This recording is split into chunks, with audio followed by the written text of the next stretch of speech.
The dryer beeped, sharp and too early. I just finished folding her yoga tops, the ones she only wore for Pilates and wine nights with her girls. I reached for the next towel when the iPad on the counter lit up. It was hers. She forgot to sign out again. I didn't mean to look, I swear. It just lit up right there. White screen, message preview, from a name I'd seen before but never asked about. Can't wait to see you again. Last night was dangerous. I stood there with a towel still half folded in my hands, just stared at it. My stomach didn't drop. My hands didn't shake. It was quieter than that.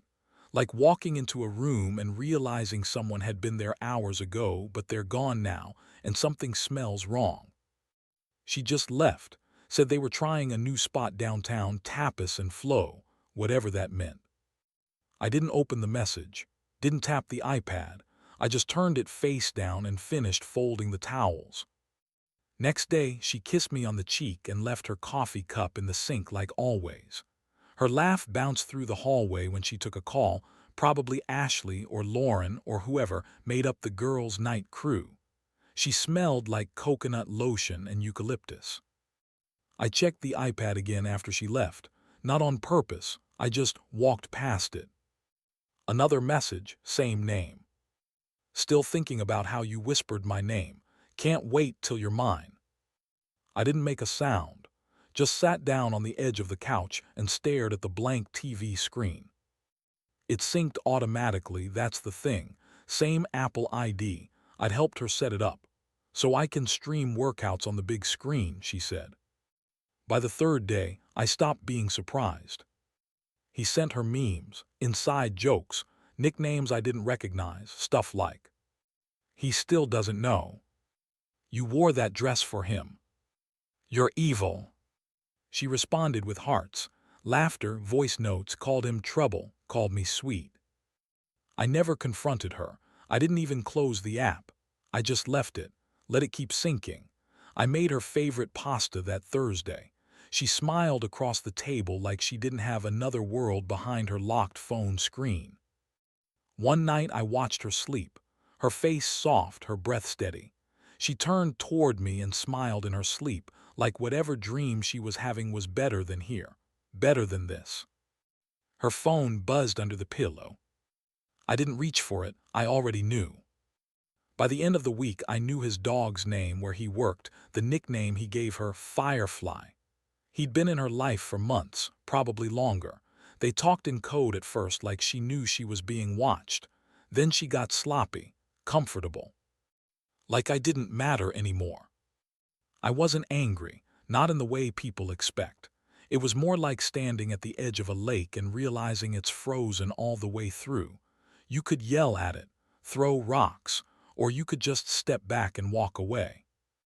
I went through our fridge, noticed things, that she'd stopped buying my oat milk, that she didn't leave little notes on the containers anymore, that the playlist she once made for our Sunday mornings, Us Time, hadn't been played in months.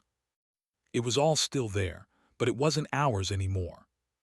The last message I saw, before turning the iPad off for good. I wish I could wake up next to you instead. She walked in 20 minutes later, holding her shoes in one hand and a brown bag with macarons in the other. "Babe," she said, like nothing had changed. "They had your favorite."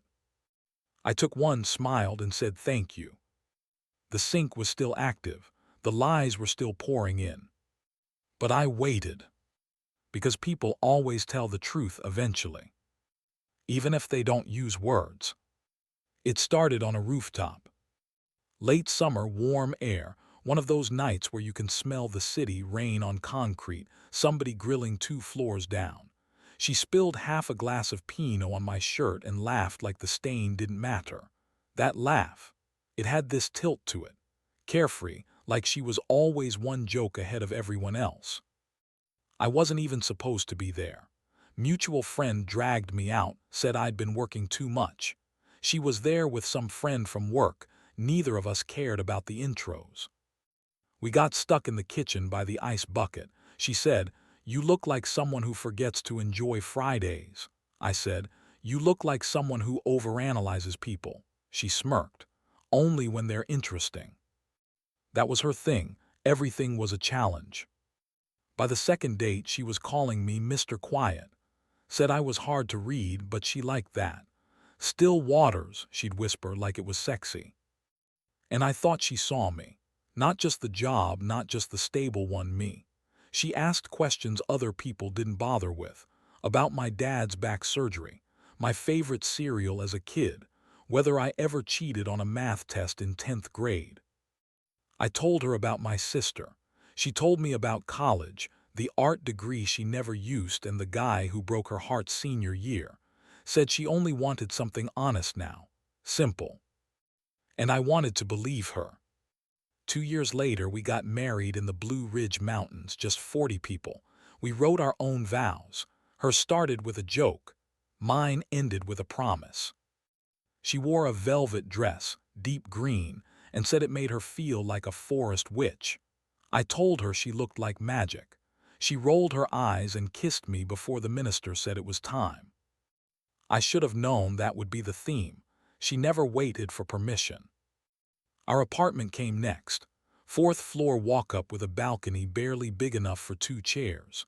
She painted the bathroom a color called Midnight Fog, and I hated it, but she looked proud, so I let it stay. Sunday mornings we played music while folding laundry. She'd dance barefoot in my hoodies.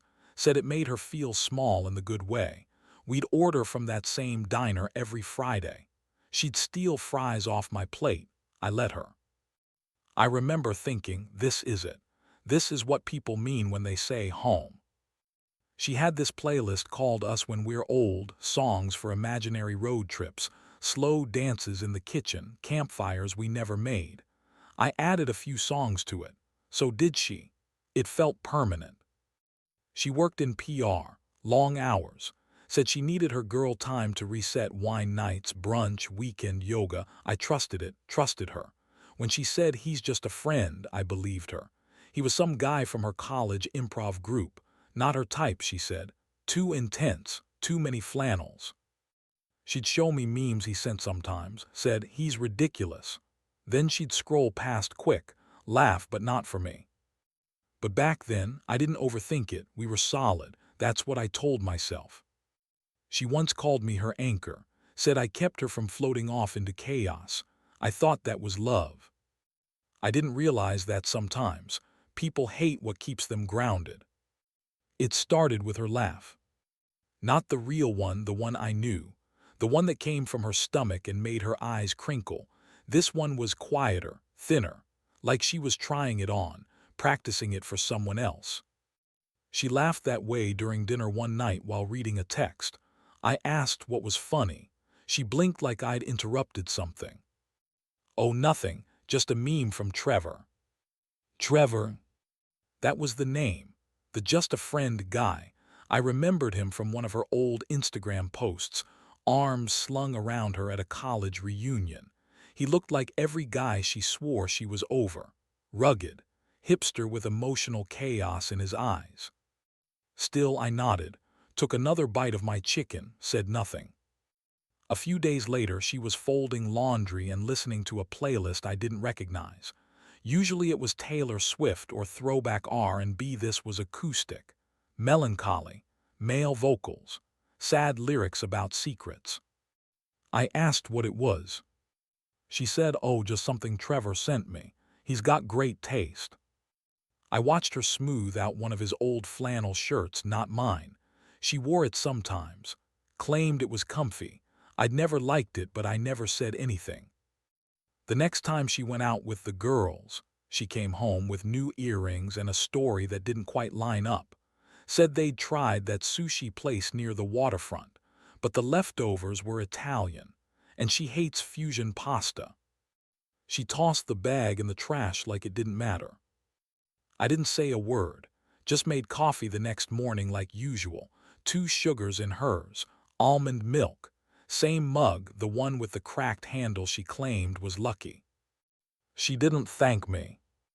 That week I noticed her phone started living face down, always, on the table, the nightstand, the bathroom counter. Once I reached for it, not to snoop, just to hand it to her, and she snatched it like it was on fire. "Jesus, babe," she said, laughing too loud. "You scared me." I laughed with her, but my stomach turned. Later that night, she slid into bed in silence. No kiss, no good night, just turned away, scrolling, screen glowing against the wall. I stared at the ceiling, counted each tick of the fan blade. The next morning, she suggested I take a weekend with the guys. "You've been working non-stop," she said. "Go unwind. I'll do a girls' night here." She never offered that before. Usually she hated being alone. I told her I'd think about it. She smiled too wide. That day I started journaling, not because I wanted to, because I had to.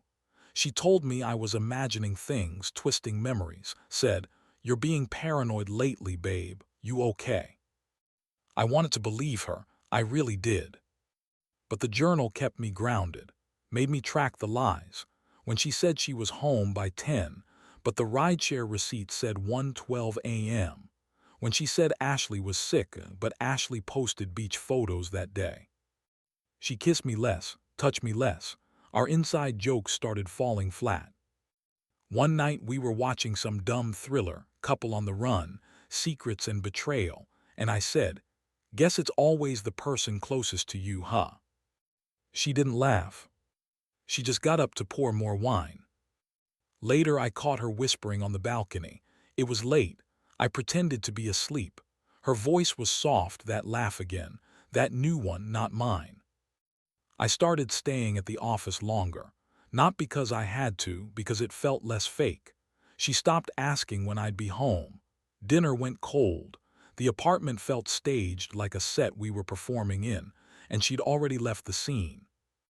Then one night, she came to bed in silence, slipped under the covers, and I reached for her hand. She flinched, not big but enough. I didn't try again. She left her phone on the nightstand that Saturday. Unlocked. Not like her. She said she was going to get brunch with Ashley. Wore her white blouse with the sleeves rolled up and that gold necklace I gave her for our 3rd anniversary, the one with our initials engraved on the back. She still wore it like it meant something. I waited 15 minutes after the door closed, long enough for the elevator to take her out of earshot. Then I turned the phone over. Face ID didn't work, but I didn't need it. The iPad had already synced everything. I walked into the living room and tapped the screen. iMessage was already open, still mid-conversation. She'd been texting him on the way out. "Trevor, can't stop thinking about last night. You look so damn good." "Sir." "Stop, you're gonna make me blush again." "Trevor, I love how you laugh. He doesn't make you laugh like that, does he?" "Sir." "He doesn't see me, you do." My ears rang. Not loud, not like a car crash. More like the high-pitched buzz of a house going still after the power cuts. I sat down, started scrolling. There were hundreds, months worth, from friendly catch-ups to full-blown rendezvous. He sent selfies shirtless in hotel mirrors. She sent voice notes, her voice soft, bedroom-lit, the one she used to save just for me. She told him about our routines, my bad habits, said she hated how I always folded the bath towels the long way, said I was sweet but boring, said she felt like she was playing wife for a man who didn't even notice when she changed her perfume. I noticed. I just didn't know how to say it without sounding like I was losing grip. One message from her stopped me cold. "He's planning a trip for our anniversary. I don't want to go. I want to be with you that weekend." That trip, I'd been pricing cabins for a week, thought I was being thoughtful, romantic. She already had other plans. I kept going, needed to know how far it went, needed to see it written. They had a hotel they went to, Midtown. He called it their middle ground. She called it the escape. They had photos, not obscene, just enough. Her in my hoodie leaning into him, his hand on her thigh, her necklace in his fingers. One photo had her in our backyard, my grill in the background, the folding chair I fixed last summer, her legs across his lap. They'd been there when I was on a work trip. She said she was sick that week, slept all day, barely texted. She was home, just not alone. I couldn't cry, not then. My hands went still, like my body knew something my heart hadn't caught up to yet. I started taking screenshots, folders, timestamps, audio files, not out of rage, out of instinct, like collecting evidence at a crime scene. I made a folder on my cloud drive, called it Fidelity. No password hints, no labels, just the truth quietly organized. She messaged him that afternoon while I was still sitting there. Her words popped up one by one, synced in real time. Miss you already, think he suspects anything. I stared at that sentence like it was spoken out loud in the room, like she'd whispered it behind me. No, I didn't suspect. I knew, but I stayed quiet. When she got home, she kissed my cheek and said, "You wouldn't believe how crowded it was. God, Ashley talks so much." I looked at her for a second too long. She asked what? I shook my head. Nothing, just glad you're home. She smiled, walked past me, humming something light. Same tune she always hummed when she was relaxed, like all was well. And in that moment, I realized she didn't love me. She loved the version of me that didn't ask questions. That night, I turned off the sync, not because I didn't want to see more, but because I'd already seen enough. The truth didn't need repeating. I just needed time. She started waking up before me. That was new. She'd tiptoe around the apartment like she was being considerate, like she didn't want to wake me. But it wasn't kindness. It was distance, like she was already somewhere else, just borrowing time in my space. I let it happen. That week I moved my crypto to a cold wallet she didn't know existed. Just a small shift, nothing major. But it mattered. She didn't notice. She was too busy texting someone else while brushing her teeth. I kept receipts, password logs, financial statements, canceled the shared Amazon account, called the bank and had her removed from the travel card, just standard fraud precautions, I told the rep. He said it happens all the time. I told her work was stressful, that's why I was distant. She believed it, told me to breathe more, said she'd be going to another girl's night that weekend. Same lie, new dress. I complimented her on it, watched her hesitate before saying thanks. She didn't realize I'd set up notifications on the iPad. So when she booked a viewing for a new apartment, one with 2 names on the inquiry form, hers and his, I got the alert. She hadn't even told me she was planning to move. Didn't ask if I'd be okay. Didn't wonder how the logistics would work. Just assumed I'd fade into the background while she built a future with him. Her name was still on our current lease. So was mine. I checked the file. Renewal was coming up. If she wanted out, she'd need me, legally. That was my opening. She didn't expect me to play dumb, but I did. Asked questions like I didn't already know the answers. You mentioned maybe moving. She blinked, just exploring Zillow rabbit holes, you know. I nodded, yeah, totally, no rush though. She smiled, thought she was winning. I started deleting photos, quietly, one by one. Our trips, her birthday dinner, the time she cried on my shoulder after getting promoted. I didn't need them anymore, just clutter in a story that no longer belonged to me. I emptied my side of the closet slowly, a shirt here, a jacket there, packed a duffel and left it in my car. She didn't notice. She stopped asking where I was going. That Friday, she said she had a lease signing appointment. Didn't tell me the details, just said it was a thing she had to handle. I told her I had some errands and might swing by the leasing office to check something. She froze for a beat, then smiled. Sure, whatever works. That night she got home late. Smelled like his cologne, the one I found in the backseat of her car once. She said it was a sample from Sephora. I didn't mention it, just said sleep well. The next morning, I shaved. Wore the shirt she used to say made me look like a man with a plan. She didn't even look up from her phone. At 2:15, I walked into the leasing office. They were already there. She wore that same forest green blouse from our wedding, the one she said made her feel powerful. He looked nervous, out of place, like he hadn't practiced his lies enough. She turned, saw me, and for the first time in months, she didn't know what to say. I walked over, sat across from her, looked the agent in the eye. "Hi, I'm the co-lessee on this unit. Just wanted to stop by and finalize something." The folder was already in my hand. I placed it on the table slow, calm.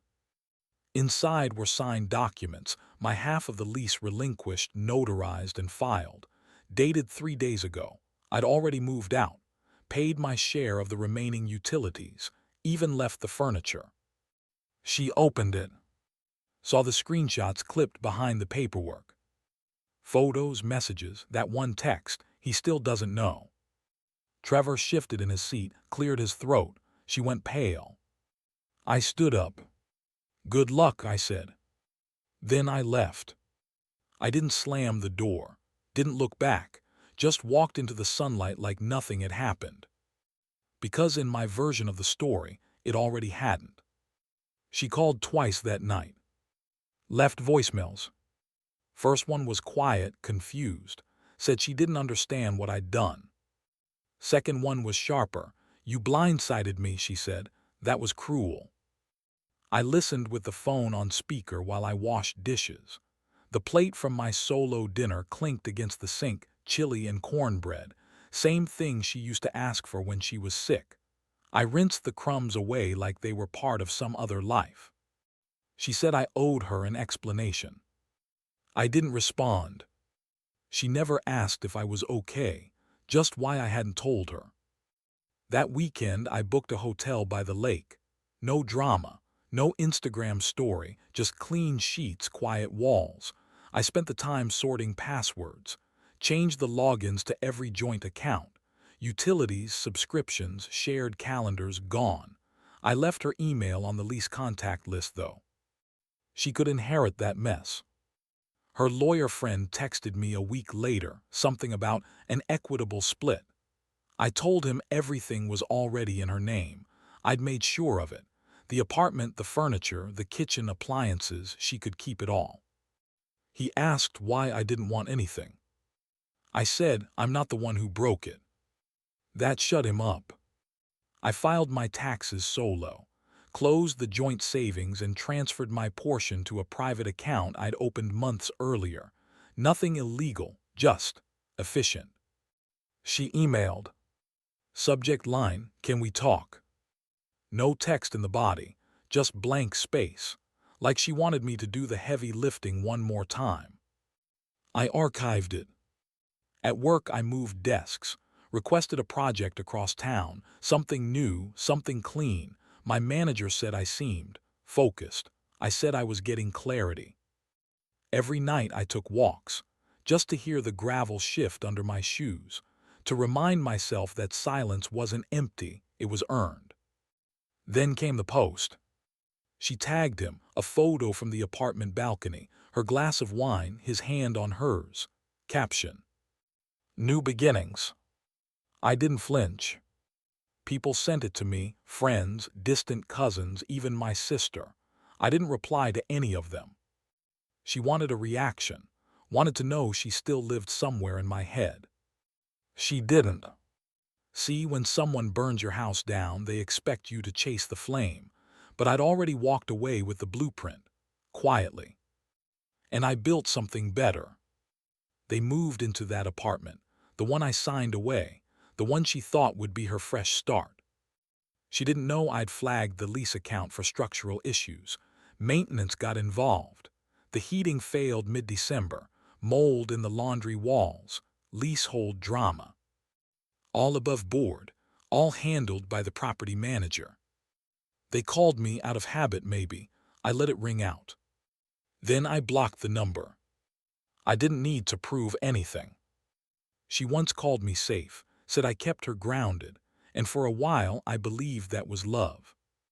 But now I know I was the landing pad while she kept jumping. And when I moved, she had nowhere left to fall. She sent a message 2 weeks later. No greeting, just, "I didn't mean for it to go that far." I read it while waiting in line for coffee. The barista called my name, and I almost didn't hear it. I didn't reply. That night she called. Her number still wasn't blocked, not because I cared, but because I wanted her to see it ring and go unanswered. She left a voicemail. "You think you're so calm, so untouchable, but this isn't fair." I watched the message icon blink. It was always about fairness when it suited her. Mutual friends reached out, said she was telling people I shut down, said I stopped trying, that I was distant, cold. I didn't defend myself. Let them believe what they wanted. People love a villain, and she needed one. The truth was quieter, less cinematic. It was in the silence between us, the way her voice didn't feel familiar anymore, the way I didn't check the iPad even though it still had access. I didn't need to. The story had already ended. Everything after was just noise. She posted a picture a month later, her and him at a winery, forced smiles, his arm too stiff, hers trying too hard. Caption said, "Grateful for new chapters."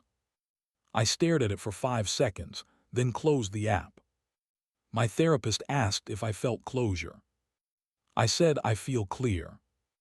It wasn't peace, not exactly, just stillness, like walking out of a storm and realizing your clothes are soaked but you're still standing.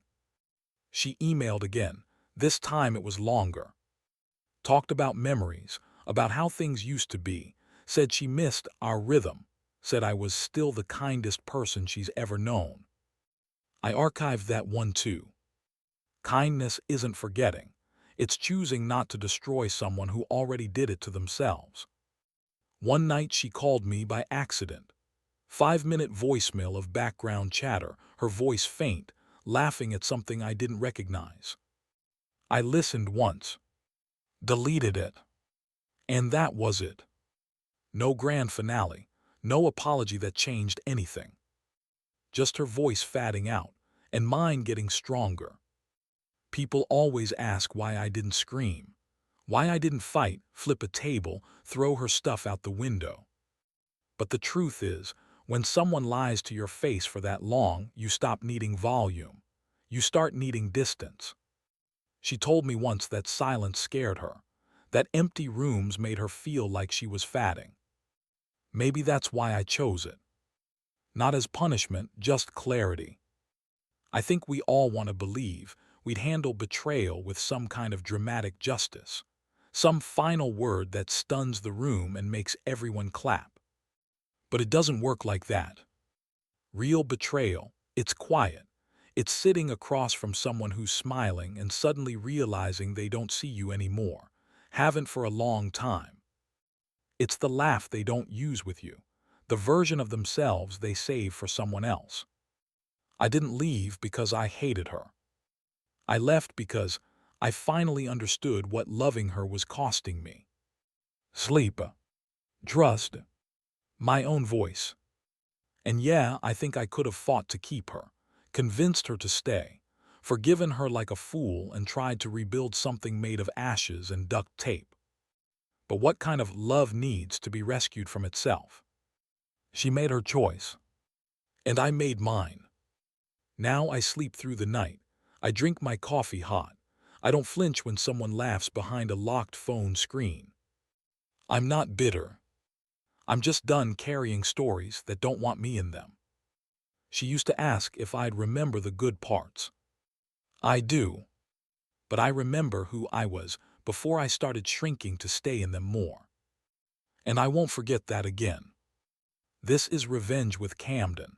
If you've ever been betrayed by the person you trusted most, hit subscribe. You're not alone.